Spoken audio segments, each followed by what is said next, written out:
Students, मैं आपका chemistry का टीचर वकील। आज हम चैप्टर नंबर 12 स्टार्ट करते हैं। चैप्टर नंबर 12 में जो पहला टॉपिक है वो है टाइप्स ऑफ हाइड्रोकार्बन्स। तो हाइड्रोकार्बन जो है वो बॉन्डिंग के एतबार से दो किस्म के होते हैं, ओपन चेन हाइड्रोकार्बन्स और close chain hydrocarbons. Open chain hydrocarbons हम ऐसे हाइड्रोकार्बन्स को कहते हैं जिनके अंदर जो चेन के एंड कार्बन एटम्स हैं वो आपस में जॉइंट नहीं होते, वो फ्री होते हैं। इनकी भी दो किस्में हो जाती हैं, ये स्ट्रेट चेन कंपाउंड भी होते हैं जैसे कि ये नॉर्मल ब्यूटेन है, और ब्रांच चेन हाइड्रोकार्बन भी इनमें आते हैं जैसे आइसोब्यूटेन।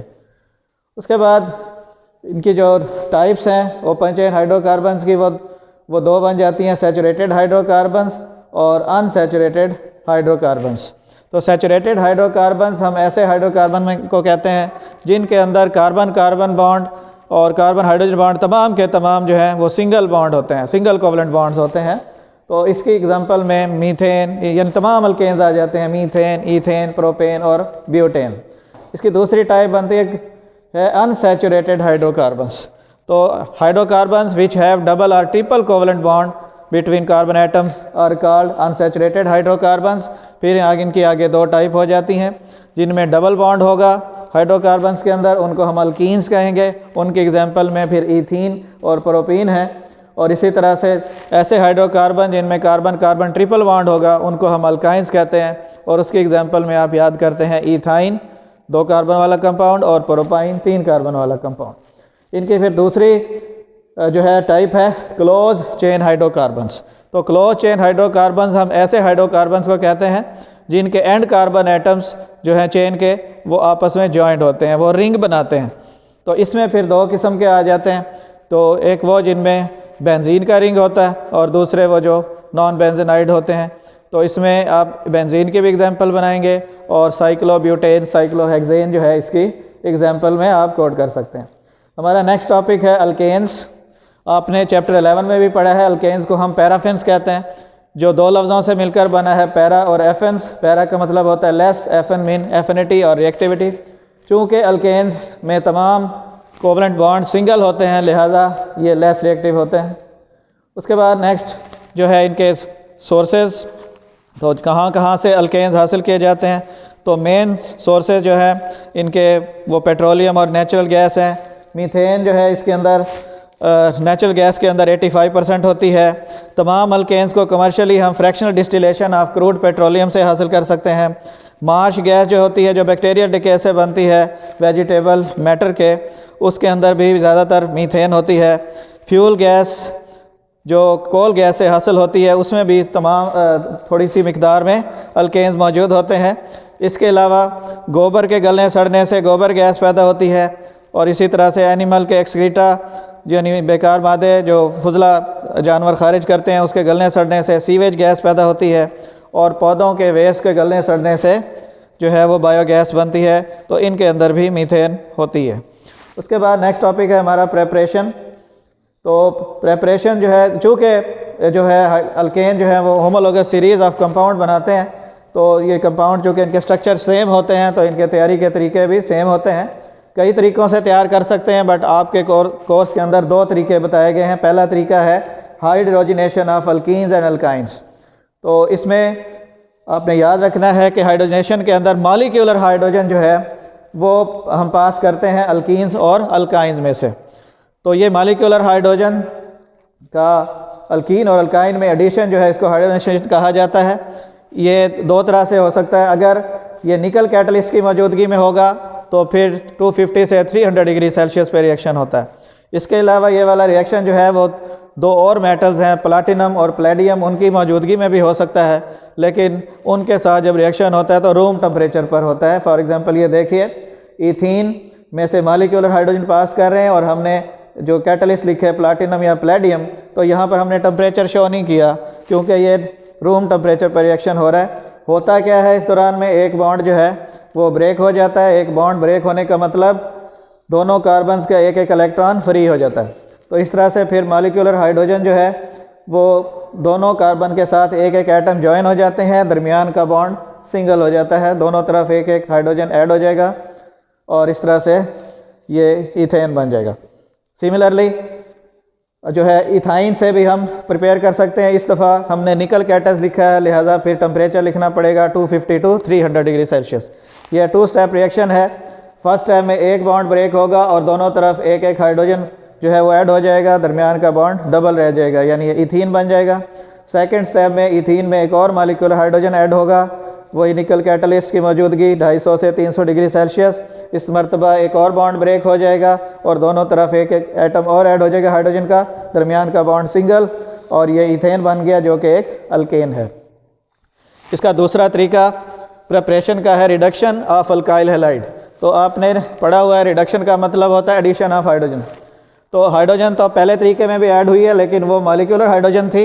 इस मरतबा जो है वो एटॉमिक हाइड्रोजन या नेसेंट हाइड्रोजन जो है वो अल्काइल हैलाइड में ऐड होगी, और ये रिएक्शन जो है जिंक मेटल और डाइल्यूट HCl की मौजूदगी में होता है। आपसे पूछा जा सकता है कि इस एटॉमिक या नेसेंट हाइड्रोजन का सोर्स क्या है, तो आप बताएंगे कि जिंक मेटल और dilute HCl nascent hydrogen produce करते हैं। तो ये नेसेंट हाइड्रोजन जो है इनमें से एक एटम इस अल्काइल ग्रुप यानी इस पर्टिकुलर एग्जांपल में मिथाइल ग्रुप जो है इसको मीथेन में कन्वर्ट कर देगा, और दूसरा हाइड्रोजन जो है वो हैलोजन के साथ मिलकर हाइड्रोजन ब्रोमाइड बना देता है। दूसरी एग्जांपल है इथाइल ब्रोमाइड। तो इसमें इथाइल ग्रुप जो है वो इथेन में कन्वर्ट हो जाएगा, एक हाइड्रोजन जो है वो यहाँ पर इस कार्बन के साथ ऐड हो जाएगा, और दूसरा हाइड्रोजन एटम ब्रोमीन के साथ HBr बना देता है। तो इस तरह से हमारे जो है मीथेन और इथेन अल्केन जो है वो तैयार हो गए। फिज़िकल प्रॉपर्टीज़ इनकी जो है वो आप देख लें। तो फिज़िकल प्रॉपर्टी अल्केन जो है होमोलॉगस सीरीज़ बनाते हैं। पहले 4 मेंबर इनके गैस हैं, 5 से लेकर 10 तक लिक्विड हैं, और हायर मेंबर जो है सीरीज़ के वो सॉलिड होते हैं। नॉन पोलर हैं इसलिए इनसॉल्युबल इन वाटर हैं, सॉल्युबल इन ऑर्गेनिक सॉल्वेंट्स। और डेंसिटी अल्केन की मॉलिक्यूलर साइज़ इंक्रीज़ होने के साथ बढ़ती है। इसी तरह से बॉइलिंग पॉइंट और मेल्टिंग पॉइंट भी मॉलिक्यूलर साइज़ बढ़ने के साथ बढ़ते हैं, और मॉलिक्यूलर साइज़ बढ़ने के साथ साथ ये ज़्यादा विस्कस भी होते जाते हैं, और जलने की सलाहियत जो है इनकी वो कम होती जाती है। केमिकल रिएक्शन चूँकि अल्केन जो हैं वो सैचुरेटेड हाइड्रोकार्बन होते हैं तो ये रिएक्टिव तो ज़्यादा नहीं होते, अलबत्ता स्पेशल कंडीशंस में ये रिएक्ट करते हैं। इनकी पहली प्रॉपर्टी है हेलोजिनेशन। तो हेलोजिनेशन भी इनकी बड़ी जो है इंटरेस्टिंग होती है कि अगर ब्राइट सनलाइट हो तो रिएक्शन जो है वो एक्सप्लोसिव होता है, अगर बिल्कुल डार्क हो तो रिएक्शन होगा ही नहीं, और डिफ्यूज सनलाइट के अंदर स्टेप वाइज रिएक्शन होता है। तो ब्राइट सनलाइट के अंदर मीथेन जो है वो एक ही स्टेप में जो है वो एक्सप्लोड होकर कार्बन में तब्दील हो जाती है। फिर चूँकि इस तरफ हाइड्रोजन 4 हैं तो 4 से हम इसको बैलेंस करते हैं, तो हाइड्रोजन पूरे हो जाते हैं, क्लोरीन 4 हो जाते हैं, तो यहाँ पे 2 लगाते हैं। डिफ्यूज सनलाइट की मौजूदगी में 4 स्टेप में रिएक्शन होगा, और ये आपने इसमें ये जो बात जहन में रखनी है वो यही कि हर स्टेप में एक हाइड्रोजन कम होता जाएगा और एक क्लोरीन एटम ऐड होता जाएगा, और यहाँ से जो हाइड्रोजन निकलेगा वो बचे हुए क्लोरीन के साथ HCl। चारों स्टेप के अंदर यही है, यानी पहले का प्रोडक्ट दूसरे स्टेप का रिएक्टेंट होगा, एक हाइड्रोजन और कम, एक क्लोरीन और लग गई, दूसरे का प्रोडक्ट तीसरे का जो है वो रिएक्टेंट हो जाता है, और इसमें भी CH-Cl3 यानी एक हाइड्रोजन और निकल गया, एक क्लोरीन और ऐड हो गया। दोबारा बता रहा हूँ आपको, देखें पहला हाइड्रोजन रिप्लेस हुआ एक क्लोरीन से, CH3Cl बन गया, इसको क्लोरोमीथेन कहते हैं।